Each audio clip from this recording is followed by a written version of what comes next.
Ladies and gentlemen, coming to you live from Arab, Alabama, we present the 6'4", 350 pounds of bone-crushing terror, the one, the only, Big Dookie.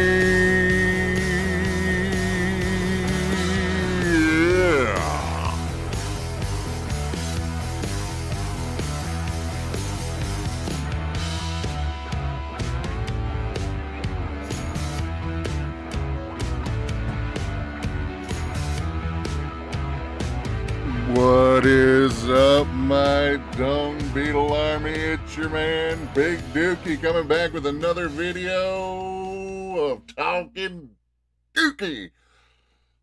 What's up, ladies and gentlemen? Today is Sunday. It was a great day. Woke up this morning tired, overslept, because I didn't go to bed till really late, like 4:30, 5 o'clock this morning. There was an incident that happened the other night that caused my sleep to get screwed up, but that's okay. We got it taken care of, and I'm not going to tell you what it is because it's really not important in any of your business and had nothing to really to do with me, but then again it did, and therefore that's why I'm not very well awake as this. Let's go ahead and get this thing started. So I had a few requests. They wanted to know a little bit about me. Also, if you want to drop a line in there and tell me a topic you want me to discuss or talk about, throw it down in the comment section below and we'll get started on that. But we're going to start off today talking a little bit about myself. Everybody wants to know what I'm about. Kind of had that in my introduction video. I kind of touched on it just a little bit, but I figured I'd go ahead and get a little bit further, more details. So where do we start?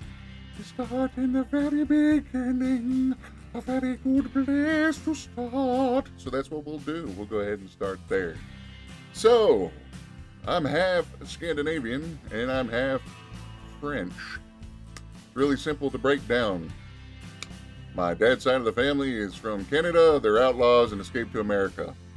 My mom's side of the family is from Norway. That's right, my grandfather was in the Norwegian Merchant Marines during World War II, came down with TB, was forced to come here for treatment, and then their government was like, no, you ain't coming back. So he stayed, had to learn the language, had to become a citizen the right way. I still don't know how to zoom, so I want to keep on just being closer to the camera till my back hurts. So now that amazing lineage is out of the way, we'll go ahead and start from my birth. I was born in a little town called Saranac Lake, New York. It's up in the Adirondack Mountains. I was born there and I lived there for several years and pretty much stayed around the Adirondacks for the early part of my life. And then we moved down to Alabama. Good old Alabama, boy. It was one of the best things that ever happened to my family. Glad we did it. Glad we came. Became an Alabama Crimson Tide fan. And my other side of the family, well, they chose that other team, that Cow College. What they call the Auburn Tiger Eagle Wiggles or Kittens. Whatever they are, they can't make up their mind what kind of mascot they want to be. So anyways, joined down here in Alabama. Glad to be down here, enjoying every minute of it. Found my wife down here. Met her in college.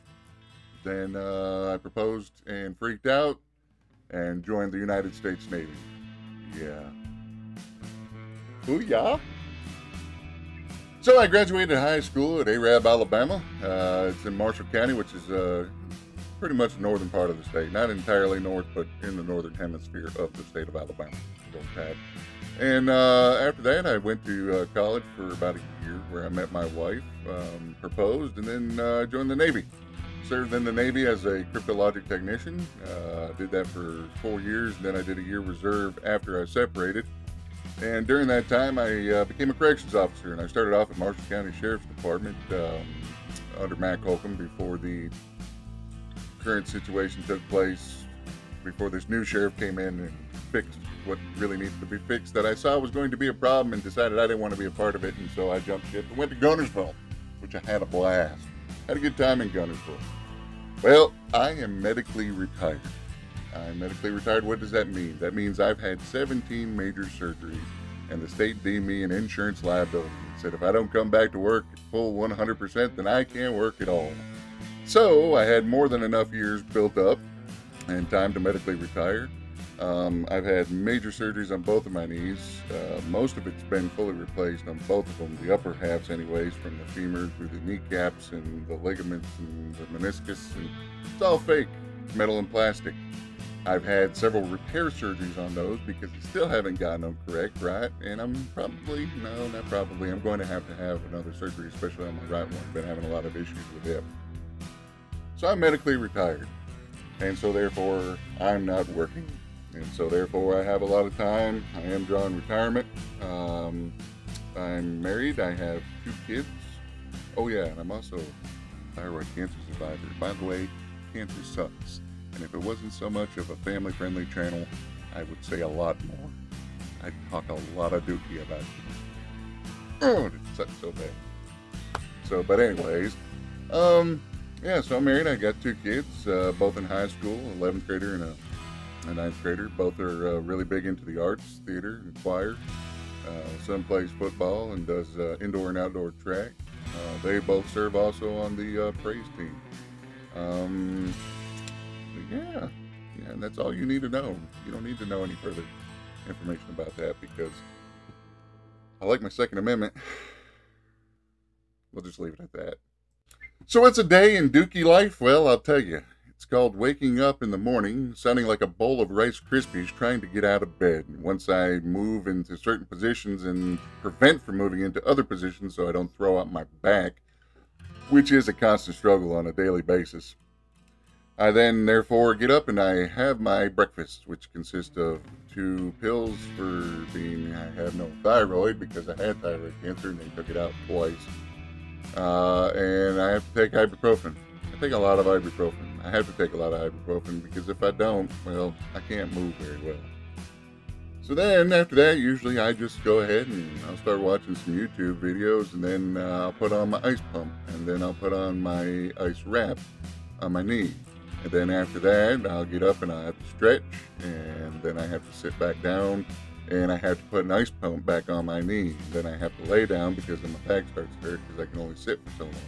People say, well, how do you make videos? Well, I break it up.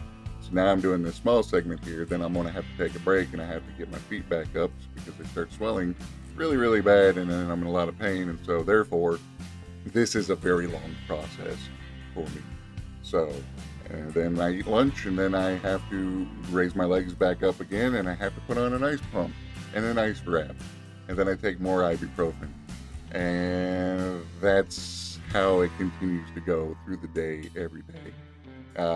Sometimes I have a good day where I don't have to use the ice wraps as much, but then again, there's some days that it's pretty bad and I can barely even move, more or less walk. I do have a cane, I do have a walker. I don't have to use the walker anymore, and the cane is really necessary only at specific times when it gets really, really bad. It's not so much of a balance issue as it is just I don't have the strength in my knees to actually hold my fat bottom up. So, yeah, it sucks. It's pretty bad. My back, I have levoscoliosis, which is the curvature of the lower part of your spine. I have osteoarthritis and depleted discs, L4, L5, 4, 3, and 2. So my body shifts to the right. My ribs dig in my side, and I have to find a way to kind of curve back to the left so I'm not in so much pain when I'm laying down when I'm in my ice pump. So my back has been an issue and my knees have been an issue. I've had the 3-inch labral tear on my left shoulder, which was a really long recovery, and then recently I had a subchromial decompression with a full rotator cuff tear in my right shoulder. The left shoulder is probably in more pain than the right shoulder in terms of daily basis, but yeah, it's a constant struggle. It's hard. Stairs are my enemy. Literally, I hate stairs with a passion. If I see stairs, I start to freak out. So, yeah, a lot of you people are like, well, you're giving a lot of personal information. Yeah, I am, but I just need you to know that I've been kind of bored. Been really bored and trying to figure out what to do. I have been reading. I'm reading currently the Cleric Quintet. It's part of the R.A. Salvatore series. I did the Sojourn, Homeland, and Homecoming, or whatever the first of Drizzt storyline, and then I did the Halfling Gem, or the Crystal Shard series. And now I'm on the clerk 110. So, and I used to never really read. I had no interest in reading. But I've had to find something to do since I have a lot of downtime in an ice pump, in an ice wrap, while taking ibuprofen milkshakes. So, after that, I do play video games. Not as much as I used to. I used to play a lot of video games, and I don't play that many anymore. Yes. I read books. Who reads books? Here's the first trigger warning of the video. I am a Trump supporter. That's right, I am a Trump supporter. You can take that any way you want, one way or another. I know where I stand as a human being, so I don't care how mad you get. Whatever. You got two options that are coming up. You had Hillary Clinton, who they said was the worst candidate ever, and then Joe Biden says, hey, hold my, hold, you know the thing. And so anyways, so between the two, okay, anyways. Alright. Second trigger warning, not for everybody, but for some. I am a Christian, and I do believe that Jesus Christ is Lord, and that He died and rose on the third day. And that's just pretty much the truth. There's nothing more to say about that. It is what it is. And I hope you believe it. And if you don't, I'd be more than happy to talk to you about it. I gotta figure out how to get that beeping to stop. It beeps every now and then. It sounds like I'm clicking the mouse and it beeps, but I'm really not doing that. So yeah, that's pretty much me in a nutshell. Born in the Adirondacks, then I moved to Alabama, and then I joined the Navy, and then I got married and became a corrections officer. Then I had kids, and then my body fell apart. Brutally fell apart. Pretty bad. Got old before my time. The old gray mare, she ain't what she used to be. Ain't what she used to be. Ain't what she used to be. So there you have it. I don't know if that makes you happy or not, but it was several requests I wanted to know about, a little bit about me and my life, and that's pretty much it. I was a punk kid, then became a sailor, and then a corrections officer, and now I'm retired, medically. And I read books. And now I'm trying to do this to kill some time. So I just get off my ice pump break. So, but anyways, alright, there you have it. That's Big Dookie. So I want to thank you all for tuning in, paying attention. We'll get back on a subject that I'm going to record later tonight, and we'll go from there. So thank you, my Dung Beetle Army, for checking out this video. Don't forget to click the link to like and subscribe and hit the bell thing. And if you don't want to, don't. That's fine. I'm still going to keep making videos because I got to find some time to do something other than read a book. Who reads a book? I read a book. So thanks for tuning into this video, and remember, be kind and love one another, and leave the talking dookie to me. It's Big Dookie. I'm flushing out.